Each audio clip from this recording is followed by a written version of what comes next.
for going from a function to its derivative and vice versa. So in this particular one, we're given the function.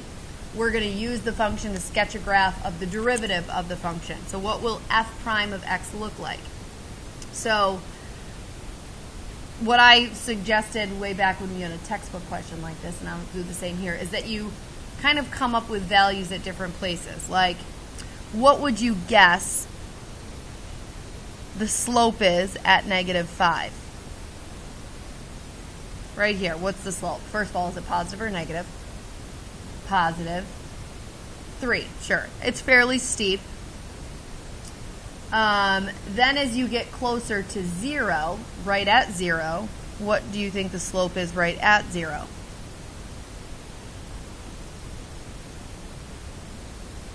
Zero. If you look at it at 3, f prime of 3, what is the slope here, do you think, Stephanie? -3, sure. Yeah, it looks pretty symmetrical there.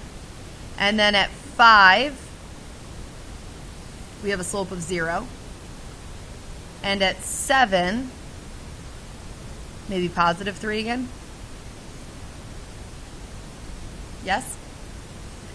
So, a couple things to note, and I hesitate a little bit telling you this, but I'm not going to not point it out to you, because it's obviously going to get confusing if you're going from the function to the derivative versus from the derivative back to the function. But, I mean, I think you can clearly see, when you're looking on the original function and you see a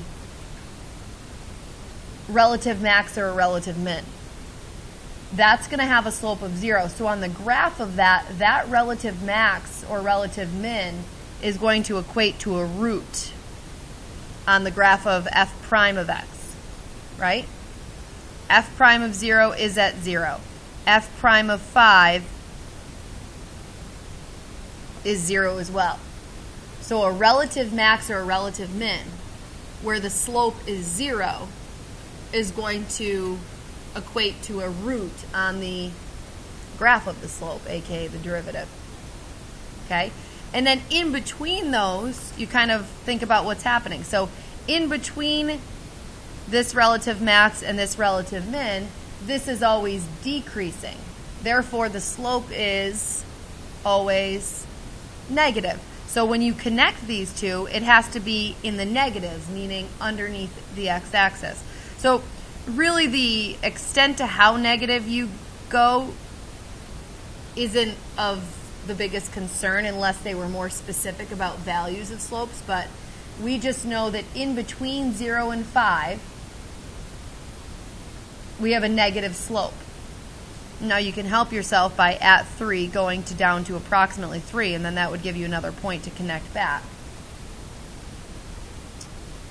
And then prior to this relative max, this slope is always positive, right? Always increasing. So the derivatives graph will always be positive or above the x-axis. And not only that, it's getting more and more positive as we go towards negative infinity. Right? We all can agree that we understand the behavior of like a polynomial function like this. The further to the left we go, the steeper this positive slope is. So the further we go to the left on our derivative graph, the higher into the positives our graph goes. And then after this relative minimum, the graph is constantly increasing from here to infinity. So the rest of your derivative graph will be in the positives from here to infinity.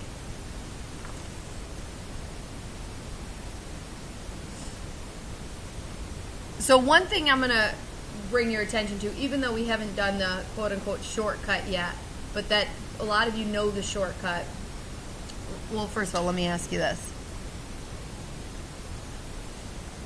If this was the function, and I'm just making something up randomly, raise your hand if you know the shortcut and you could tell me what the derivative of that is.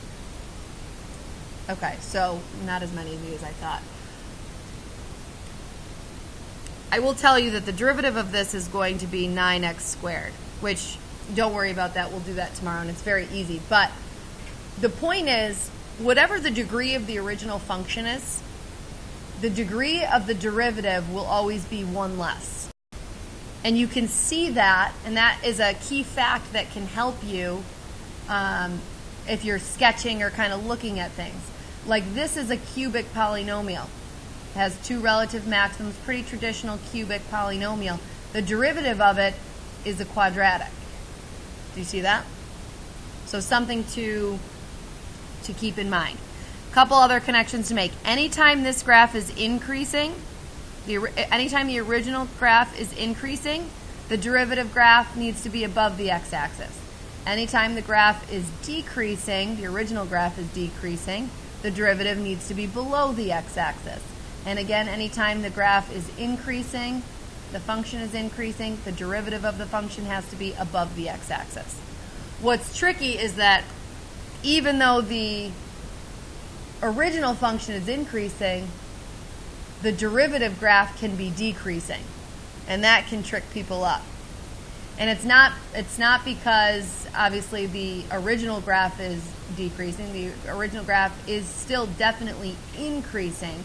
It's just the slope of it is really, really positive. So we're dealing with higher positive slopes.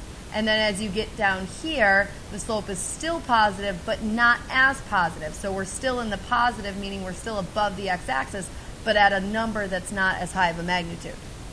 So that can kind of mess with your head a little bit, yours and mine included. But just a couple things to point out. Main features being absolute, relative max and mins equate to zeros on a derivative graph. And increasing on the original equates to positive, and so on. Those are the three main features there. In the next function below, it's a little bit of a different function. Why? What's tricky about this one? Right, there's certain points where it's not differentiable. So the derivative of this is going to be a little bit, the graph of the derivative is going to look a little bit funny. So what about this stretch? From -3 to 2, what could you tell me about the slope in this stretch?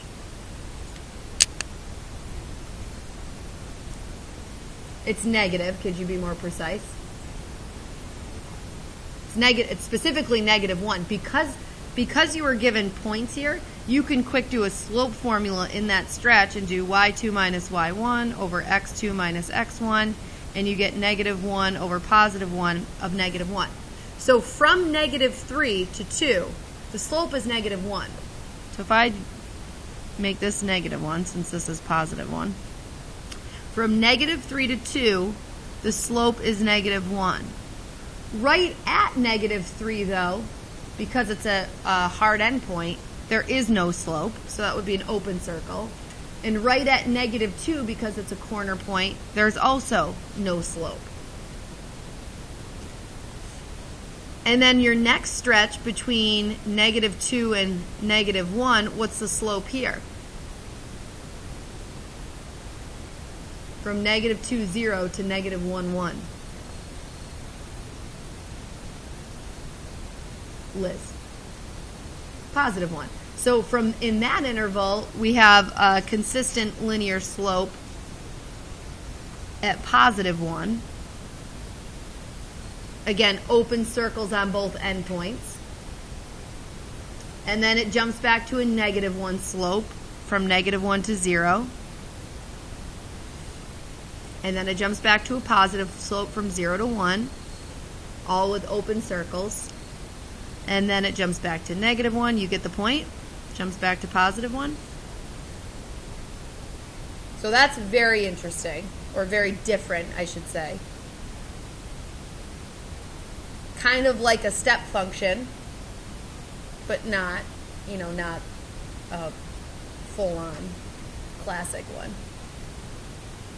But that's odd, right? To have the slope, the derivative, be something like this. That's essentially what it's doing. I'm doing it separately, so it's not on top of it, but it's easier to see. That's what's happening. Your slope is -1, then 1, then -1, then 1, to create that zigzag effect. Okay? So beware of places on the original function that are not differentiable, because there should not then be a point there at all on your derivative function. Any questions? Okay. So this is like going backwards now.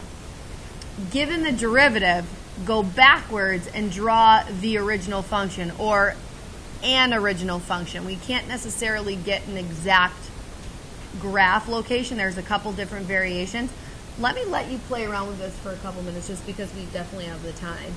And I want to randomly collect a few and see what we come up with. So this is the derivative. We're going backwards and trying to sketch an original function.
Anyone done in very confident?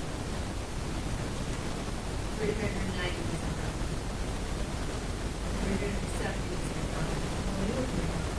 Oh, no, I thought you were very confident. Nobody? How about if I offer bonus points? I'm not doing that. Let's save this for last. Okay. So let's look at this first one. So maybe I'll think about this. F prime prime at 2 is 0, which means on my function, going backwards to the original function, the slope at 2 has to be 0. Was this person's slope at 2 0? Yeah, good. Prior to 2, f prime, and you would never write this notation, but just so we can follow. The slope prior to 2 is this in the positives or the negatives? Right, this is negative. So leading into 2, our original function has to be increasing or decreasing? Decreasing. If the derivative is in the negatives, that means the slope has to be negative. So leading into that, the slope would have had to have been negative. After 2, right after 2, this is also still in the negatives, all the way in the negatives until we get to 10. Yes? So this function needs to continue decreasing all the way to 10. So it looked like it did have a slope of 0 momentarily, but it continued decreasing all the way to 10. At which point it was going to have a slope of 0 again, because f prime of 10 is 0. So the slope at 10 has to be 0. And then after 10, we're in the positives. So if we're in the positives, that means our function has to be increasing. So it starts to increase again. So that is what, did anyone have something like that? Stephanie, good job. Oh, that was mine. I was like, oh, that person didn't get anywhere. That was mine. This one was looking pretty good, actually. Decreasing into 2, where we had a 0 slope, continued decreasing. They erased it. They weren't confident. And continued decreasing. They really didn't want to cross the x-axis, though, right? And it doesn't really matter when you're going backwards. You can cross the x-axis. In fact, this graph that I just did, this could be slid down or up anywhere. This just has to be the general shape is all you could really get. We can't get much about the overall location. I can't really put it into words, but I understand why that hesitation is. Like, you don't want to cross the x-axis. Jalen?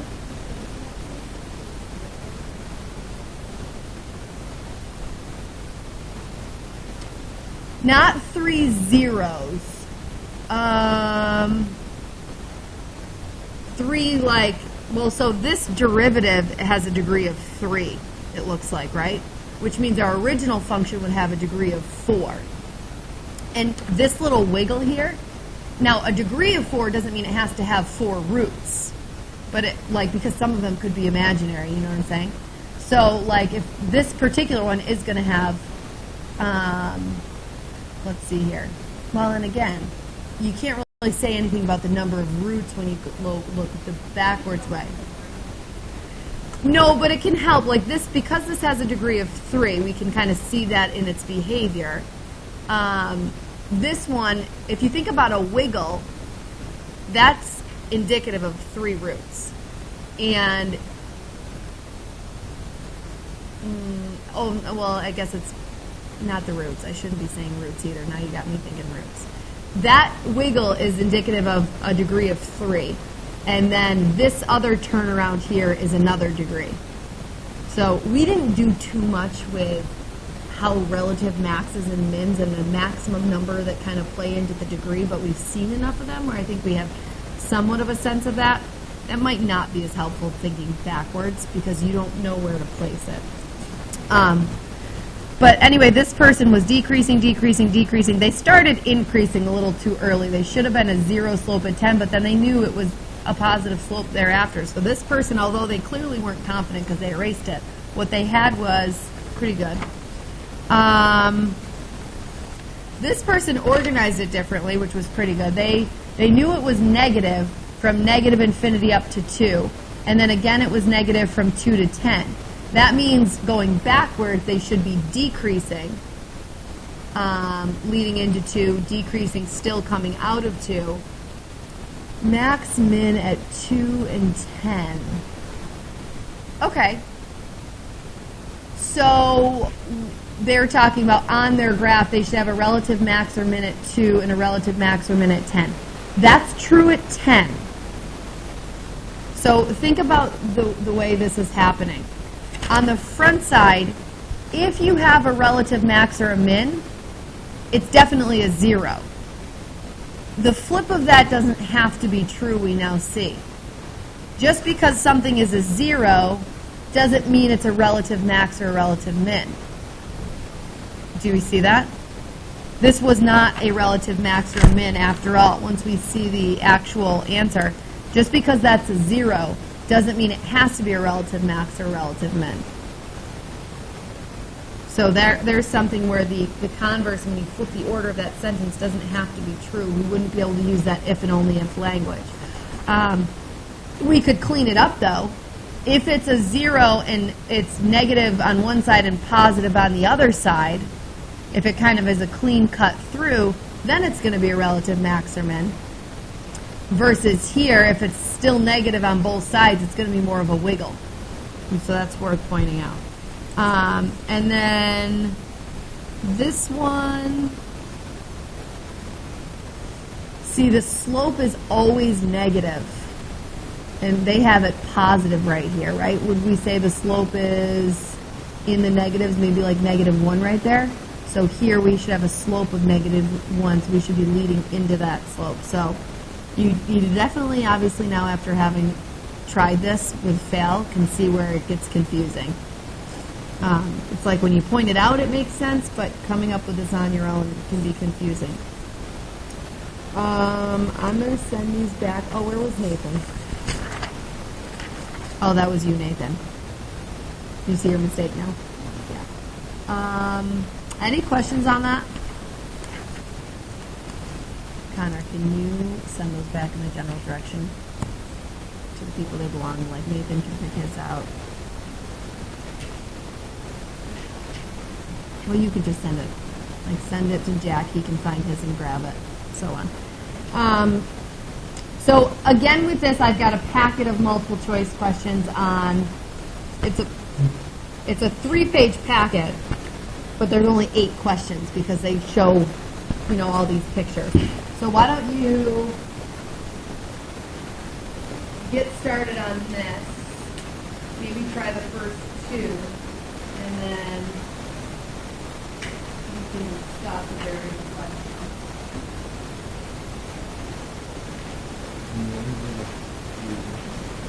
I did?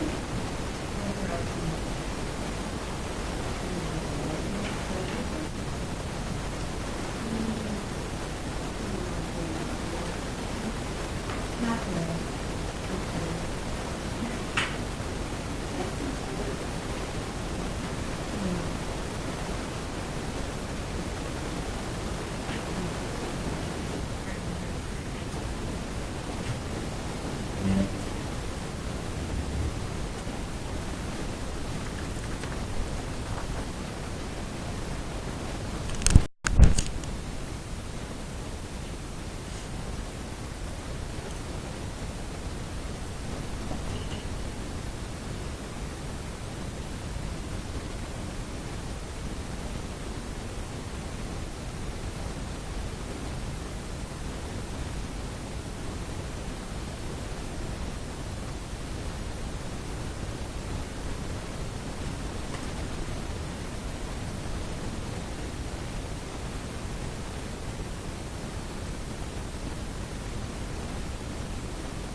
Ellie, what'd you get for number 1?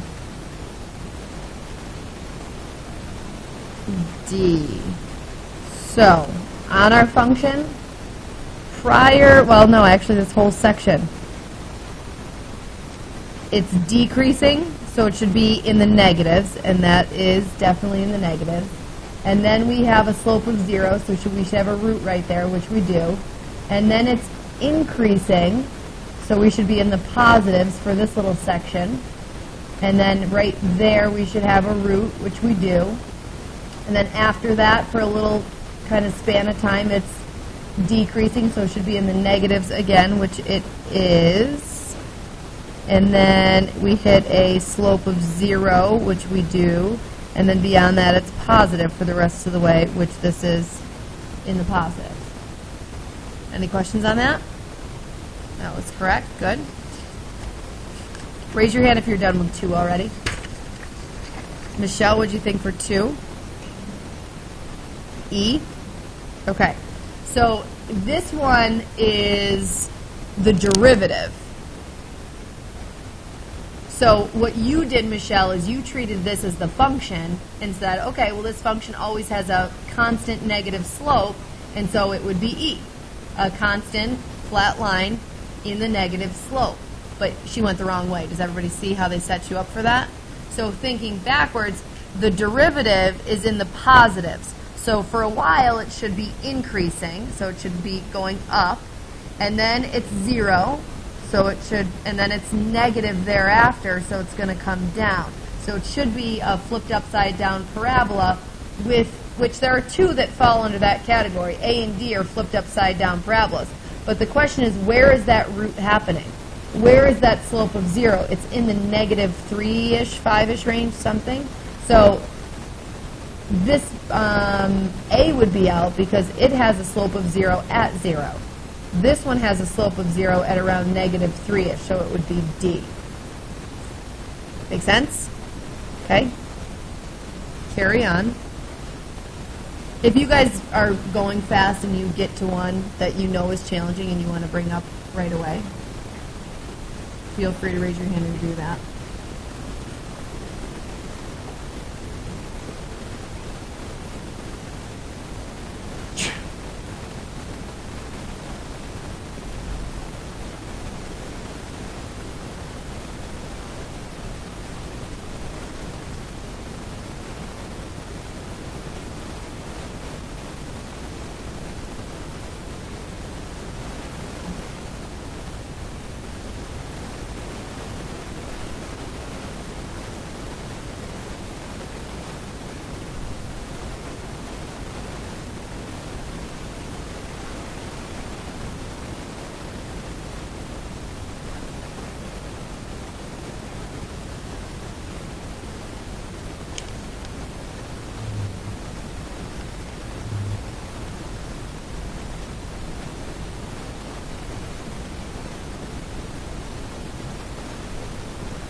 Zach, what did you get for 3? Anybody get anything different? Yeah, sure. Okay, so if I'm looking at the original function, this is definitely the easier direction to go, I think. But still, this one's tricky. It's decreasing, would you agree? So I'm looking, and it's still decreasing. And actually, so the slope is negative, slope is negative, getting more and more and more negative till it's pretty much infinitely negative because it almost is like a vertical line by the time you get down here, right? And then all of a sudden there's this drastic jump. And now it's like infinitely positive, a very, very, very positive slope, so a high positive number, and then a positive slope forever, but less and less positive, so not as steep as we get over here. So this entire section is decreasing, so our derivative should be in the negatives, which means underneath the x-axis. So that would apply, that would apply, that would apply. B and D are definitely out. Do you follow that so far? Okay, it comes to a sharp corner point right here. So it's not, the graph shouldn't exist there. The derivative shouldn't exist. If the function slope doesn't exist at this sharp point, then the derivative shouldn't exist, and both of these exist at 0. You follow that? Okay? Now, if you didn't pick up on that part to land you at A, you could also think about the extremity of the negative slope. So if you were like way over like here, your slope at that point is negative, but like not very negative, more like -1-ish. Versus when you get down here, f prime over here should be like a -5-ish. So this one, if you move further to the left, it's like a -1, versus closer to the y-axis, it's a stronger negative number. Does that make sense? Where these don't really have that functionality. So it lands us at A. All right, so just finish this for homework, study for your quiz. Yep. Yep. So this is not the first time we've done this. These questions have come up in book questions, and we've talked about them on the board. This is the first day we're spending an entire day looking at them. And yes, when they're put in multiple choice form, I think they get a little bit trickier. Maybe you even want to treat them as open response, see what you come up with, and then look at your options. Might be a good tactic. Because I think if you jump right to your choices, I think that can cloud you a little bit. It's almost better to look at the original, try to come up with the answer on your own, like a free draw, and then see which one is most like and kind of iron out your kinks from there. Jalen? Oh, this is a high order, Jalen. 30 seconds, I don't know.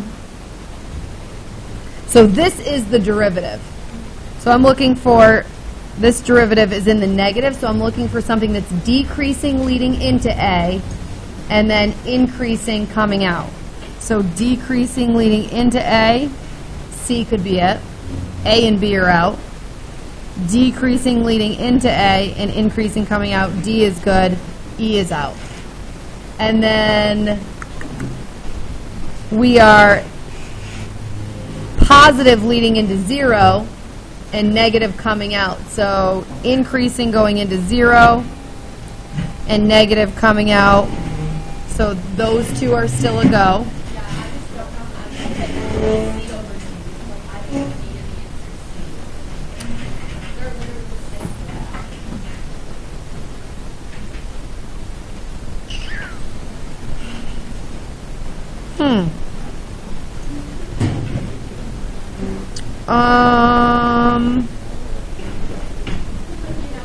Yeah, shift him up or down.